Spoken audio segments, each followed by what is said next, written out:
The genealogy book felt heavy in my hands, its cracked leather binding exuding an ancient smell of dust and something darker. My fingers traced the faded names within, a chilling legacy I never asked for and cannot escape. My name is Ezra Pearce. I am the last of my line. Morning light filtered into our modest home, illuminating Lilith, my wife, humming softly in the kitchen. Her pregnant belly curved against her pale blue nightgown. She had no idea of the darkness woven into my family history. I should have told her before our marriage, before our child. But how do you explain an inherited nightmare? The Pearce family's legacy was never openly discussed, only whispered about in cryptic tones.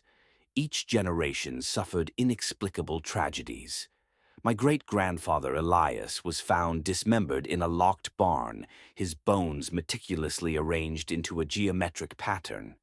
My grandfather Magnus vanished entirely on a camping trip, leaving only scorched earth.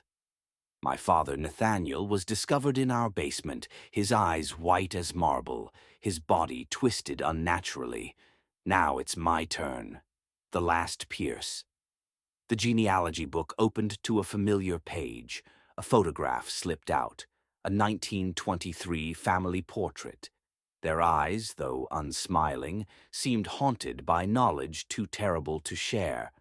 Lilith called from the kitchen, snapping me from my thoughts. "Breakfast is ready, love." I forced a smile at the table, but my mind stayed on the past, on the birthmark on my wrist, an intricate symbol shared by every Pearce male. Research revealed nothing about its origin or meaning, only deepening my unease. Lilith's pregnancy reached its 7th month.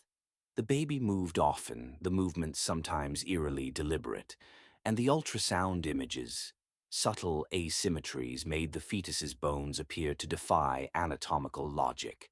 Dr. Helena Reyes, our obstetrician, was professional but uneasy. "Everything is progressing." "Normally," she said with an unsettling pause. In the quiet of night, I delved into old family records. A letter from my grandfather Magnus emerged, warning, "The child always comes. We are mere vessels." What did it mean? What were we vessels for? The birthmark on my wrist seemed to burn under the moonlight, looking more like a map than a natural mark. And then there were the family photos. Each contained an empty space, as if something had been deliberately erased before the photo was even taken. Lilith's due date loomed. The baby's movements grew stronger, more unnatural. My nights were consumed by research. Family records revealed a horrifying pattern. Every Pearce male of the last 5 generations had died or disappeared before their 35th birthday. A genetic curse, perhaps, or something more sinister. Dr. Reyes eventually confirmed a rare genetic mutation in our family's DNA, linked to heightened threat detection and perpetual paranoia. "Imagine living in constant fear of an impending disaster," she explained. It felt all too familiar. The contractions began at 3:17 a.m.